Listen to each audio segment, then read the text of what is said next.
Sejam bem-vindos a esse que é mais um episódio da nossa série Além da Moda, um episódio no qual o Dr. Rodrigo Bomeni e eu fazemos um bate-papo seguindo como roteiro os capítulos do meu livro Uma Dieta Além da Moda. Nós já tivemos 3 episódios da série, seguindo o roteiro do livro, episódios 1, 2 e 3. E esse hoje é o episódio número 4 da série Além da Moda. Tudo bom, Rodrigo? Tudo bom, Souto? Boa tarde, pessoal. Vamos lá. Eu peguei a apresentação, Souto, enquanto você tentava me aceitar. Então, como o Souto disse, esse é o 4º capítulo da nossa série Além da Moda.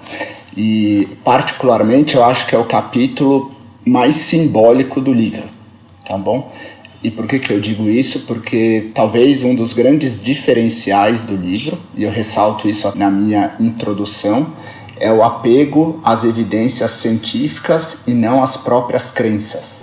Essa crença da teoria carboidrato-insulina é algo muito enraizado, na dieta low carb, em quem defende a dieta low carb, e de certa forma é importante que a gente analise que talvez aquilo que a gente aceitasse como um mecanismo único e exclusivo e absolutamente irretocável. Olha, ao longo dos últimos 10 anos, diversas evidências científicas demonstraram que ela não, e até como o capítulo diz, ela não está errada, mas ela é incompleta. E esse capítulo, para mim, do livro, demonstra exatamente isso, que, veja, não é um livro que defende tudo o que um dia já se acreditou em relação à dieta low carb. É um livro que resume todas as evidências sobre o assunto, e algumas são corroboradas, outras são refutadas e outras são ditas como incompletas, e talvez eu acho que esse seja o grande marco do livro, é justamente isso. Eu acho que se a gente se apega a um aspecto da teoria, a um mecanismo específico, a gente corre o risco de ter a coisa toda refutada se aquilo ali se mostra incorreto num experimento científico. E o problema é mecanismos, e isso eu repito muitas vezes no livro, eles são interessantes, eles são curiosos, mas os mecanismos eles nos levam para caminhos ruins se a gente se apegar demais a eles. Por isso que eu sempre digo, eles pavimentam o caminho para o inferno. Então, o fato é, eu preciso saber se a estratégia funciona ou não. E aí eu vou tentar saber através de quais mecanismos, porque isso, como a gente vai ver na conversa de hoje, tem determinadas implicações. Há pessoas, por exemplo, e a gente vai tocar nisso em mais detalhes, que dizem assim, você não pode comer proteína demais porque vai virar açúcar, porque vai elevar a sua insulina. Eles estão se detendo num mecanismo, enquanto que a atitude cientificamente correta é, nos estudos que usam mais proteína, as pessoas emagrecem ou engordam. É isso que nós queremos saber, o desfecho concreto. Vamos começar então, Rodrigo. Vamos. E acho que aí vem um ponto importante, que o Souto falou. Da mesma forma que a gente não pode aceitar mecanismos, como verdade absoluta para diversas outras situações, a gente tem que manter o mesmo conceito quando a gente fala sobre dieta low carb. E aí eu vou ressaltar um ponto importante desse capítulo. Veja, a ideia da discussão do modelo carboidrato-insulina não é, a gente não está discutindo aqui se uma dieta low carb funciona ou não. Isso, como a gente vai ver em outros capítulos, a gente já sabe que na realidade ela funciona. A discussão nesse capítulo é por que ela funciona. E aí a questão do carboidrato insulina a gente discutiu nos capítulos anteriores da série Além da Moda, e o Souto detalhou bem no livro, mas resumidamente a ideia central por trás é as calorias, embora elas sejam iguais do ponto de vista físico, para o nosso corpo, dependendo da origem dessas calorias, a gente vai ter uma resposta hormonal diferente. Ou seja, se a gente come um bife, a gente come um pão, ou se a gente bebe azeite, e todos tenham 200 calorias, a resposta hormonal do nosso corpo vai ser diferente. A gente discutiu isso nos outros capítulos, e a gente viu que um dos hormônios mais importantes na regulação do acúmulo de gordura corporal é a insulina. E muitas das teorias do modelo da dieta low carb envolve essa questão do carboidrato insulina, já que carboidrato né? É o principal macronutriente que estimula a secreção de insulina. E insulina é o hormônio que está diretamente relacionada com o acúmulo de gordura. Então a teoria proposta é: se você tem uma dieta com mais carboidrato, você produz mais insulina, por causa disso você acumula mais gordura. Essa gordura, ela é mais acumulada, ela fica menos disponível, você tem mais fome, por isso você come mais. E a proposta inversa, quando você diminui a quantidade de carboidrato. Então, o capítulo começa com essa frase, né? Uma teoria científica precisa ser capaz de fazer previsões que se confirmem e precisa sobreviver às tentativas de refutação. Então, essa teoria do modelo carboidrato-insulina existia e, por causa disso, ela foi sendo testada, né, ao longo desses últimos 10 anos. E aí, o primeiro destaque, né, da primeira frase desse capítulo é: proteínas elevam a insulina, mas não nos fazem engordar. Eu acho que esse é um ponto importante, né? A própria realidade por si só, né, Souto, já refuta parte do modelo proposto. Então, embora os carboidratos tenham um grande impacto na glicemia, né? Se a gente estiver prestando atenção num diabético, é muito importante. Se ele for comer amido ou açúcar, a glicose dele vai subir muito. E se ele comer proteína, não. Se ele comer gordura, não. Se ele comer fibra, não. Agora, quando o assunto é insulina, o fato é que proteínas elevam a insulina e algumas que são ricas em aminoácidos de cadeia ramificada elevam bastante a insulina. E se isso por si só fosse a única explicação sobre se uma coisa engorda ou emagrece, como é que a gente explica que dietas ricas em proteína tendem a produzir perda de peso? E a gente vai entrar em detalhes sobre esse aspecto num capítulo posterior, tá? Mas é um fato, eu acho que a maioria de vocês que estão aqui nos ouvindo já sabem, que se você aumenta a proporção de proteína na dieta, as pessoas tendem a comer menos, aumenta a saciedade. O Gary Taubes é alguém que eu vou sempre admirar, é alguém a quem eu sou muito grato, porque foi graças ao livro dele, Por que Engordamos, que esse mundo se abriu para mim. Né? Mas o Taubes, ele é muito peremptório nessa ideia de que para que você engorde é necessário aumentar a insulina e ter carboidratos na dieta. Se você tiver uma dieta de baixo carboidrato, você vai emagrecer, e aí diz o Taubes, toda a dieta que emagrece necessariamente tem restrição de carboidratos. Se um dia esse livro for traduzido, eu acho que esse capítulo talvez o Taubes não goste de ler, for traduzido para o inglês. Souto, a gente falou muito na questão da insulina nos capítulos anteriores, né? E aí nesse capítulo aqui você menciona de outros hormônios que influenciam na lipólise, ou seja, na quebra da gordura, né? E um mecanismo interessante que é a relação da insulina com o glucagon, que eu acho que pode exemplificar melhor ainda essa questão da proteína. Eu vou dar um exemplo rapidinho que eu acho que as pessoas vão conseguir entender.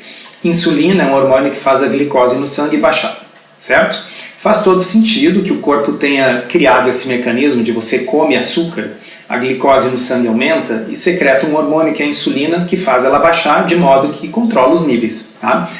Mas vamos pensar, é fato que se você come proteína, whey protein, tá? Vai comer lá whey protein, proteína pura, a insulina vai subir. Mas e aí, como você não está comendo glicose, a glicose no sangue não deveria baixar, não deveria dar uma hipoglicemia quando você come proteína?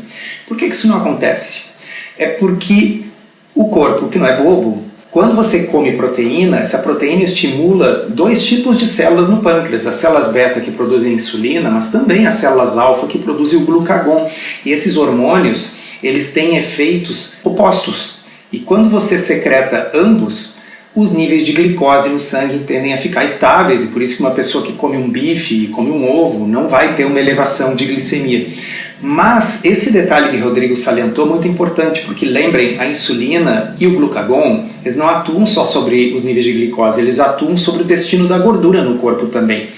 Então, quando você come proteína, ela estimula a insulina, mas ela também estimula o glucagon. O resultado é que você não vai estar favorecendo o acúmulo de gordura, porque você está estimulando os dois hormônios. Mas eu volto a um ponto que a gente ventilou ali no início, Rodrigo. Isso tudo é mecanismo. Tanto faz se isso que nós estamos falando é o que realmente explica ou o que não explica o que está acontecendo. É só para colocar para vocês que a biologia tende a ser muito mais complexa do que as teorias simplistas que a gente faz para que a coisa faça sentido na nossa cabeça. Mas a principal mensagem aqui é que a gente não pode ficar mega preso na ideia de que tudo o que importa é se um alimento eleva a insulina ou não, porque isso gera comentários que chegam para mim todos os dias lá na área de membros do blog ou aqui em rede social, que é assim: determinada pessoa disse no Instagram que eu não posso usar adoçante porque aumenta a insulina. Por este raciocínio, eu não deveria poder comer proteína também, porque eleva a insulina. Então, os mecanismos pavimentam o caminho para o inferno. O mecanismo não basta para você ditar que algo deva ou não deva ser feito. Tá bem? Então, só para lembrar que a história da proteína é um dos locais nos quais a teoria carboidrato-insulina começa a fazer água, porque o fato é que proteína estimula a insulina, mas proteína favorece o emagrecimento. Acho que tem um ponto interessante, né, Souto, pensando do ponto de vista prático, né? E aí, principalmente para profissionais da saúde, médicos e nutricionistas, e para quem tem diabetes tipo 1. Esse é um dos motivos pelos quais uma pessoa que faz uma dieta apenas com salada e carne e tem diabetes tipo 1, é o motivo pelo qual a sua glicemia também aumenta, um pouco mais tardiamente do que se comesse carboidrato, mas também aumenta. E não porque a proteína virou glicose, mas é porque quando você come a proteína, você tem o estímulo da insulina e do glucagon. Mas o paciente com diabetes tipo 1, ele não produz insulina, mas ele continua tendo a produção de glucagon e isso aumenta a produção de glicose endógena. E por causa disso, muitos pacientes que seguem uma dieta low carb e têm diabetes tipo 1, muitas vezes eles precisam adicionar um pouco de insulina ultra rápida ou um pouquinho antes desse pico glicêmico, ou eles aplicam uma insulina regular que tem um tempo de ação um pouquinho mais demorado imediatamente quando eles comem a proteína, e aí é um ajuste fino para conseguir manter a glicemia totalmente controlada. Souto, vamos lá então. O Souto já disse que essa parte da teoria do modelo carboidrato-insulina é a grande base da teoria do Taubes, e que aí entra um cientista, né, que teve muita relevância aí nos estudos publicados depois disso, inclusive até com ajuda, digamos assim, financeira do Taubes, tentando comprovar ou refutar essa hipótese, que é o Kevin Hall. E aí ele tem 3 grandes estudos, digamos assim, que eu acho que trazem insights muito interessantes sobre o assunto. Eu entrei em algum detalhe nesse capítulo sobre esses estudos, até porque muita gente usa esses estudos para dizer que low carb não funciona. Tá? E na verdade o Kevin Hall ele não estava interessado em mostrar se low carb funciona ou não, porque como o Rodrigo já explicou, nós temos ensaios clínicos randomizados que mostram que as pessoas emagrecem com a estratégia, melhoram diabetes, isso não está em questão. Tá? Aqui a gente está tentando explicar os mecanismos. E o Kevin Hall é um cientista sensacional, melhor acepção do termo. Ele é um cara que ele não está contaminado por ser a favor ou contra uma coisa. Ele desenha experimentos para testar hipóteses. Né? Então a primeira hipótese que ele quis testar é assim: será que se eu colocar pessoas em dietas com o mesmo grau de restrição de calorias, mas um grupo restringir apenas carboidrato e outro grupo restringir apenas gordura, mas ambos restringirem 30% das calorias, será que vai ter diferença no emagrecimento? Afinal, a teoria, né, carboidrato e insulina sugere que se você reduzir os carboidratos, o resultado seria diferente. E aí ele fez isso em ala metabólica, que é aquela situação que as pessoas ficam trancadas, fechadinhas num quarto, onde se mede o oxigênio que elas respiram, o CO2 que elas botam para fora, a temperatura do corpo, o xixi que elas produzem, a comida que elas comem, mede tudo, tá? E aí a conclusão nesse estudo é que não houve diferença, o emagrecimento foi semelhante nos 2 grupos, e quando eles mediram o quociente respiratório, que vê o quanto das calorias que foi queimado foi de gordura ou de outras coisas, eles até acharam que no grupo que restringiu gordura se queimou um pouco mais de gordura. Eu não vou entrar em muito detalhe aqui, porque eu acho que no livro está melhor explicado, mas o principal é a gente ter em mente que esse foi um estudo que durou 6 dias. Tá? Então ele não é um estudo para mostrar se low carb funciona ou não, já tem estudos mostrando isso, mas ele quer mostrar o seguinte, que não é só a restrição de carboidratos que faz a pessoa emagrecer, que você pode produzir emagrecimento com restrição de gordura. Uma crítica desse estudo é que o grupo que restringiu a gordura ficou super baixo em gordura, mas o grupo que restringiu o carboidrato ainda estava comendo 140 gramas de carboidrato. Então ali não é exatamente uma comparação justa para a low carb. O principal aqui que eu quero passar para vocês é que calorias importam. Tá?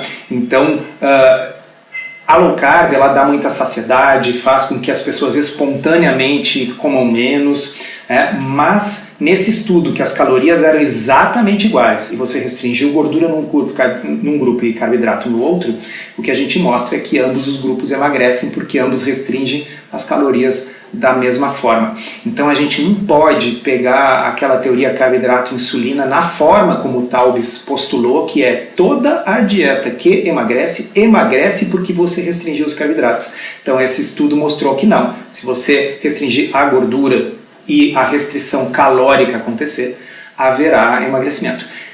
Uma coisa importante, nesse estudo as pessoas não tinham escolha quanto que elas iam comer, tá? Não era ad libitum. Então talvez o grupo da low carb tivesse menos fome do que o outro, mas ali não se estava estudando fome, tá?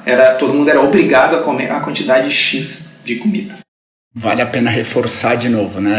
Assim, são estudos desenhados com a finalidade de testar um mecanismo, né? E até mesmo por causa disso, tem algumas falhas que são difíceis, digamos assim, de não acontecer, né? Uma delas é essa, né? Se você deixa, por exemplo, as pessoas comerem de acordo com a vontade, talvez você deixe de isolar, digamos assim, a quantidade de calorias. Então, para que todos os possíveis fatores que interfiram no resultado sejam isolados e você fique somente com aquele fator que você quer comprovar ou refutar, você precisa criar uma série de situações ou circunstâncias que talvez não sejam ideais e tudo bem, vão ser passíveis de crítica, digamos assim, mas que na realidade acaba sendo muito difícil. Uma delas sempre é a questão do tempo. Olha, mas foi pouco tempo de duração. E de fato, né, são esses estudos em alas metabólicas, como o Souto disse, as pessoas ficam internadas, elas ficam presas dentro de um quarto. Então, é difícil você fazer um estudo por meses, né? Como é que você vai deixar meses uma pessoa internada dentro de um quarto? Elas vão ficar poucos dias, 7 dias, 14 dias, são absolutamente monitoradas, o que é uma coisa muito boa, mas você vai ter essa questão do tempo que realmente vai ser um fator confundidor e até motivo de crítica, né? Que a gente vai discutir adiante. Teve uma questão desse estudo, inclusive, né, que foi essa perda bem pouquinha de gordura, que não foi identificado nem na DEXA, né? Então foi um cálculo estimado, mas que foi tão pequeno, que nem na densitometria de corpo inteiro, que teoricamente seria o método mais preciso para você conseguir identificar essas variações da composição corporal, não foi possível identificar, mas talvez por causa disso, né? Foram poucos dias, então de fato é muito difícil. Eu vi que a Laís Novaes escreveu uma coisinha ali e ela acabou de me lembrar de um recado importante para as pessoas. Ela escreveu aqui, não vejo a hora de chegar dia 23 em Salvador.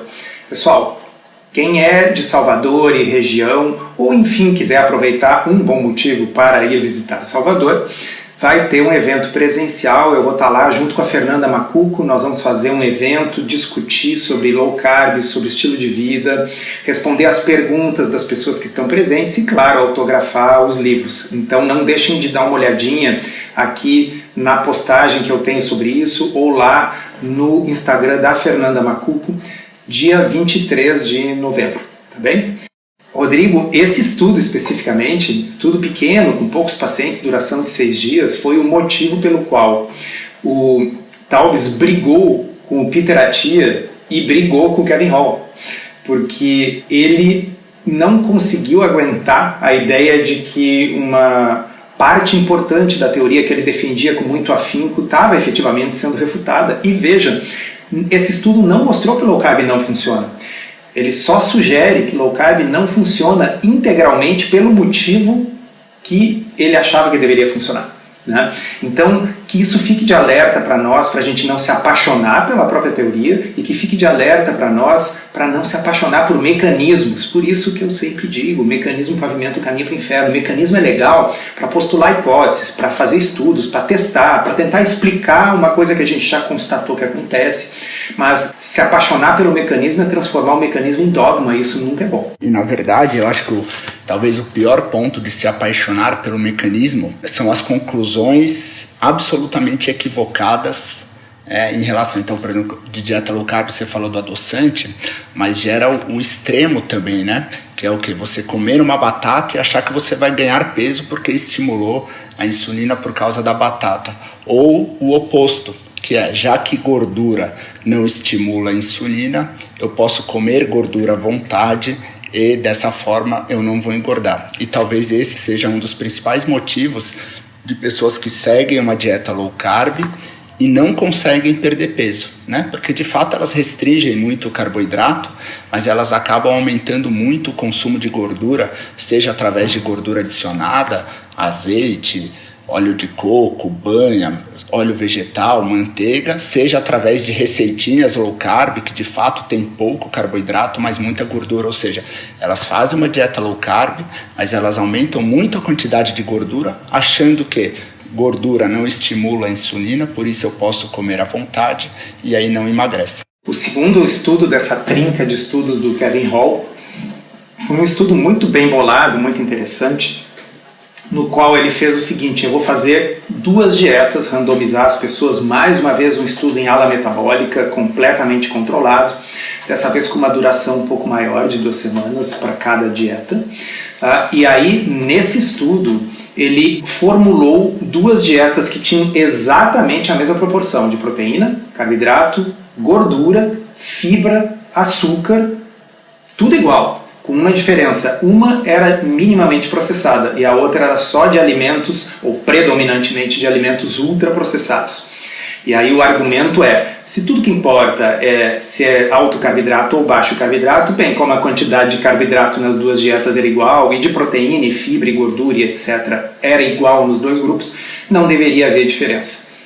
Mas houve, né? Houve uma diferença de 500 calorias a mais no grupo da dieta ultraprocessada, e isso acarretou ganho de peso, mesmo nesse período curto, nas pessoas que foram sorteadas para o grupo dos ultraprocessados, e perda de peso no outro grupo.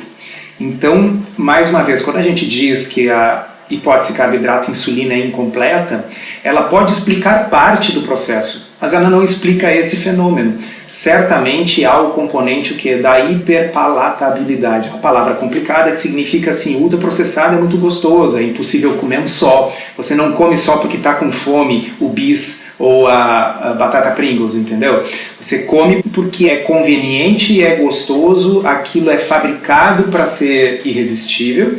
E a densidade calórica é alta. Nós vamos voltar a esse assunto da densidade calórica no terceiro dos estudos do Kevin Hall, mas o fato é que os ultraprocessados tendem a ser mais desidratados, mais concentrados, a quantidade de calorias a cada mordida é maior. Esse estudo particular do ultraprocessado, Souto, se não me falha a memória, os alimentos eram absolutamente iguais em tudo, né? Ele tem um estudo, então, quantidade de carboidrato, fibra, proteína, e nesse estudo especificamente até a quantidade de calorias por grama era igual, né, desse ultraprocessado. Ou seja, a única diferença nesse estudo especificamente era o grau de processamento. E Rodrigo, eu me lembro que quando você vai ler os métodos nesse estudo, para eles conseguirem que as fibras fossem iguais nos 2 grupos, eles tiveram que usar suplemento de fibra em pó. Não tinha como, porque com uma dieta de ultraprocessado, pela própria natureza do processamento, a fibra é pouca, né? Sim. E aí a gente vem para o terceiro estudo, que eu acho que talvez seja um dos mais interessantes, né? Até pelo resultado da curva de glicemia, insulina, e aí chega nessa parte da densidade energética que o Souto mencionou. Então, o terceiro estudo do Kevin Hall foi o seguinte: vamos comparar, já que houve a crítica, né, de que aquele primeiro estudo lá, o grupo que restringia a gordura era super baixo em gordura, mas o grupo que restringia carboidrato tinha 140 gramas de carboidrato, era 30% de carboidrato. Então o pessoal criticou, diz assim, não, é injusto com o grupo low carb, não é low carb de verdade. Aí vai lá o Kevin Hall e faz um estudo em que um grupo ia ter 10% de carboidrato e o outro grupo ia ter 10% de gordura. Então, assim, um grupo super low carb, outro grupo super low fat. Mas tem um catch. O grupo low fat era baseado em plantas, tá? 75% de carboidratos. E o grupo low carb era baseado em produtos de origem animal. Então tinha carne, tinha ovos, tinha manteiga, todas essas coisas, mas bem baixo em carboidratos. O que aconteceu? Os dois grupos emagreceram, tá? Então, assim, lembra quando a gente comenta, e o estudo ad libitum, tá? Podia comer à vontade. Os dois grupos perderam peso, mas, para surpresa de muita gente, o grupo que restringiu a gordura perdeu um pouco mais de peso, comeu menos calorias. E quando nós olhamos o que acontece com a insulina e com a glicose nos dois grupos, acontece o que a gente imagina que aconteceria. O grupo que tinha 75% de carboidratos teve níveis mais altos de glicose, níveis mais altos de insulina. Não obstante, eles emagreceram um pouco mais do que o outro. Então, se a gente acreditasse na versão ingênua da teoria de que a única forma de emagrecer é restringir carboidratos e manter a insulina baixa, bom, estaria refutado. E o que tinha de realmente diferente nesses dois grupos, além das proporções de carboidrato e gordura, é que a dieta de baixa gordura tinha uma densidade calórica que era metade da outra. O que é a densidade calórica? É quantas calorias tem por grama de comida. Né? Então você pode ter uma comida que você come mais volume, mas tem menos calorias, que é o que aconteceu com a dieta essa baseada em plantas. E já a dieta low carb, que foi formulada nesse estudo, tinha o dobro da densidade calórica. Você, por cada grama de comida, tinha o dobro de calorias. Vamos entender bem a sutileza aqui. Ainda assim, comendo comida com o dobro da densidade calórica, o grupo low carb ainda assim emagreceu. Os dois emagreceram. Mas o grupo que tinha densidade calórica mais baixa, o grupo que era pobre em gordura, perdeu um pouco mais de peso. Do ponto de vista prático, né, Souto? Seria assim, ó, se você, os dois grupos, no grupo dieta low carb, se esse grupo come 100 gramas de alimento, digamos assim, ele teria consumido, hipoteticamente, 800 calorias. Enquanto no grupo low fat, 100 gramas de alimento daria 400 calorias, ou seja, para a mesma quantidade em gramas de peso, você consome o dobro de calorias. É isso, né? É isso aí. Tá? Não obstante, os dois grupos emagreceram. Eu vou sempre repetir isso. Tá? Não está aqui posto se as pessoas emagrecem ou não em low carb. Sim, elas emagrecem. Tá? O que está posto é questionar o mecanismo. Eu botei um gráfico no livro, depois vocês olhem com calma, que mostra o seguinte: o estudo foram só 14 dias, tá? Cada dieta. E vocês veem que as curvas de peso, num primeiro momento, elas se separam, tá? Os dois grupos emagrecendo, mas o grupo que restringiu a gordura emagrecendo um pouco mais rápido. Mas as curvas começam a convergir no final. Elas começam a se dirigir uma em relação à outra. O que sugere que pode ser que leve algumas semanas para as pessoas se adaptarem a low carb e o apetite ser suficientemente inibido. E o que a gente vê nos estudos, como os estudos do David Ludwig, que a gente tratou no episódio anterior aqui da série, é que passadas várias semanas, meses, isso começa a se tornar muito significativo. Tá? Então, esses 3 estudos do Kevin Hall, eles estão aqui para mostrar que a gente não pode ser dogmático na explicação do mecanismo através do qual a low carb funciona. Os ensaios clínicos randomizados mostram que funciona. Nós vamos ter episódios futuros onde a gente vai entrar nisso, tá? Mas esse estudo eu acho particularmente interessante para aquelas pessoas que estão seguindo uma dieta de baixo carboidrato e que estão com emagrecimento lento ou não estão conseguindo emagrecer. O erro, muitas vezes, pode ser o que o Rodrigo mencionou antes. É achar, bom, a gordura não eleva insulina, então eu posso comer pilhas de bacon com pedaços de manteiga e botar óleo de coco no meu café, porque é tudo gordura que não eleva insulina. E aí você vai estar fazendo o quê? Aumentando loucamente a densidade calórica. Cada colherada, um monte de calorias. Então, uma low carb bem formulada, buscando emagrecimento, ela tem que sim procurar alimentos mais pobres em carboidratos, como a gente viu antes, tem que sim ter um pouco mais de proteína, porque a proteína fornece saciedade, a gente tem que dar uma cuidada na densidade calórica. Não é o assunto desse capítulo, mas eu vou dar uma palhinha para vocês, que as duas coisas em low carb que têm a maior densidade calórica são laticínios gordos e oleaginosas.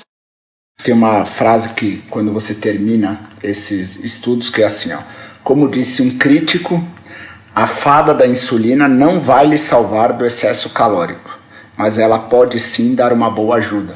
Ou seja, reduzir os carboidratos vai te ajudar a comer menos. Agora, o fato de reduzir não significa que você pode comer tudo em qualquer quantidade e mesmo assim emagrecer.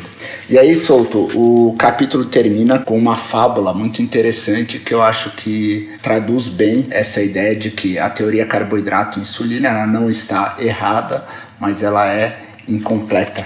E aí acho que seria interessante se você falar como que é essa fábula. Essa fábula é uma fábula, dizem que de origem indiana, e por isso envolve um elefante.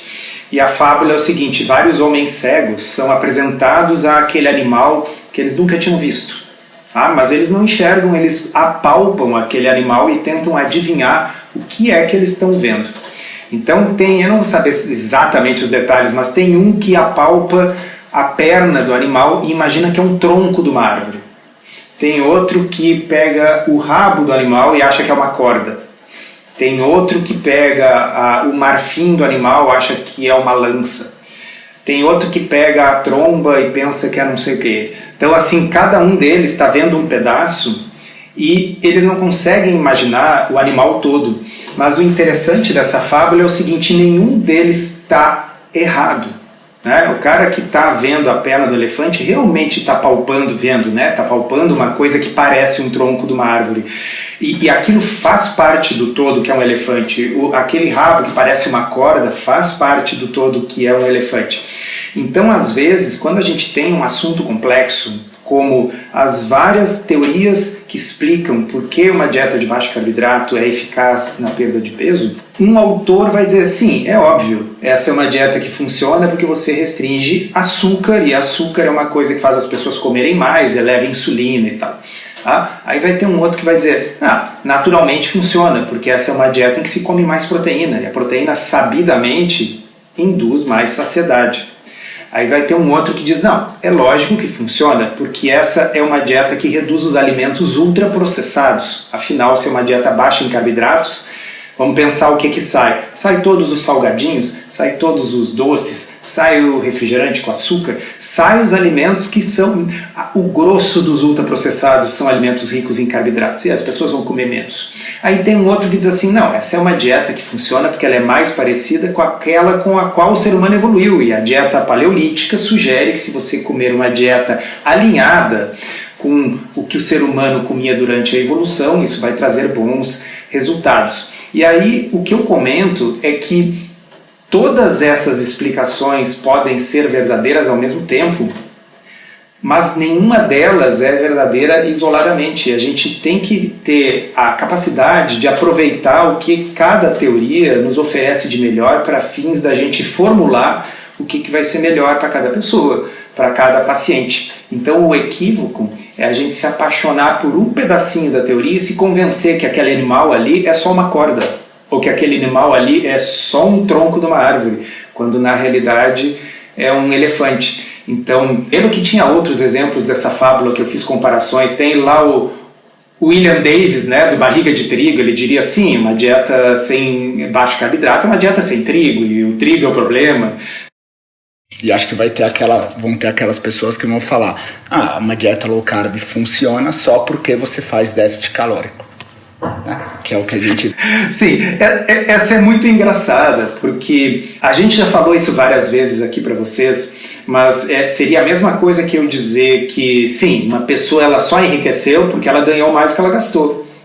Isso é óbvio, mas isso não explica nada, Isso é simples. Enriquecer e gastar menos do que se ganha são sinônimos. É a mesma coisa dita de formas diferentes. Emagrecer e gastar menos calorias do que se come é a mesma coisa. Não é, vamos dizer, é dizer a mesma coisa com palavras diferentes. Então não é algo que tem um potencial explicativo. É óbvio que a pessoa em low carb vai comer menos calorias. A questão é, será que ela está comendo menos calorias porque tem mais proteína? Será que ela está comendo menos calorias porque com a insulina mais baixa ela usa a própria gordura com mais facilidade, portanto tem menos fome? E todas essas outras explicações. E o que esse capítulo quer sugerir para o leitor é que nenhuma dessas explicações é excludente e elas provavelmente, cada uma delas explica parte do fenômeno. Mas tem um detalhe interessante que acho que passou despercebido para muita gente quando leu lá os estudos, esses 3 estudos do Kevin Hall. Porque se a gente olhar naquele estudo que comparava a dieta de muito baixo carboidrato com a dieta de muito baixa gordura, que tinha diferentes densidades calóricas, uma coisa interessante é que o grupo que fazia low carb, ele tinha um gasto calórico, o organismo gastava menos calorias do que o outro, da ordem de 150 calorias a menos por dia. E vocês vão lembrar, ou quem não lembrar, assista de novo lá o episódio número 3 aqui, que a gente comentou o estudo do David Ludwig, que durou 5 meses com a dieta fornecida pelo estudo super bem feito, que as pessoas que comiam menos carboidrato, elas podiam comer 250 calorias a mais sem ganhar o peso de volta. E isso é essencialmente explicado pela teoria carboidrato-insulina. Então veja, a teoria carboidrato-insulina não está morta. Ela explica um pedaço da coisa, mas ela sozinha não explica o fenômeno. E se a gente ficar fixado só na história da teoria carboidrato-insulina, que relembrando o carboidrato aumenta a sua glicose, que aumenta a sua insulina, que acumula gordura. Então, quando você restringe o carboidrato, a insulina reduz e você emagrece. Se a gente se fixar só nisso, a gente perde toda essa riqueza de outras explicações, que evitar ultraprocessados é bom, que comer mais proteína é bom, mas a gente periga cometer equívocos, do tipo cuidar para não comer muita proteína porque pode levar a insulina, isso é besteira, né? Ou então ficar preocupadíssimo porque o gosto doce pode estimular um pouquinho a secreção de insulina pelo pâncreas e, nossa, isso vai acabar com a minha dieta ou com os efeitos do jejum, que isso não é uma coisa baseada em evidências, tá, pessoal? São elevações minúsculas da insulina que não tem nenhum impacto. A gente já viu aqui que, inclusive, elevações grandes de insulina, como das proteínas, não atrapalham.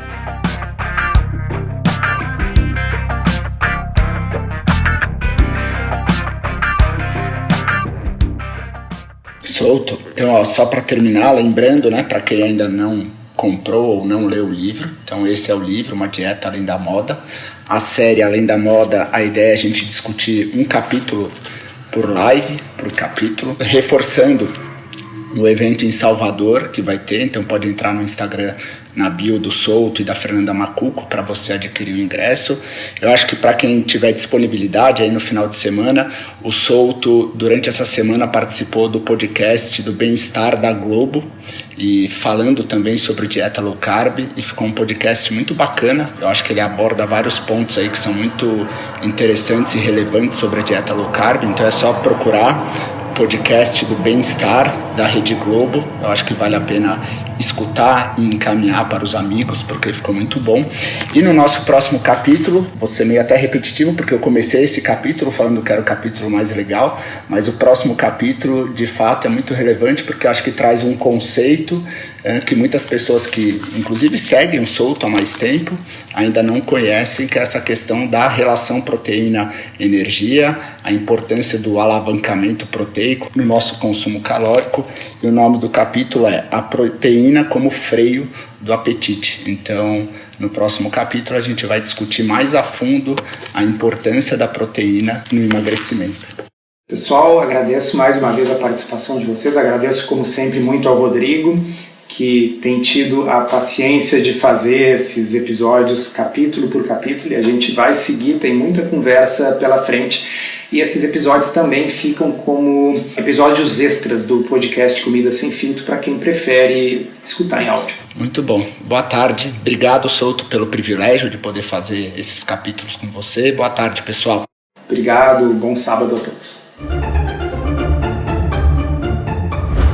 Esse episódio foi roteirizado e produzido por nós. E se você gostou, aproveita para divulgar, encaminhe para os amigos e se inscreva para não perder os próximos episódios. As informações contidas neste podcast são apenas para fins informativos e podem não ser apropriadas ou aplicáveis às suas circunstâncias individuais. Este podcast não fornece aconselhamento médico ou profissional e não substitui a consulta com um médico ou nutricionista. Não use este podcast para diagnóstico ou tratamento médico. Qualquer sugestão é apenas uma recomendação geral, que não é específica para qualquer pessoa ou doença em particular.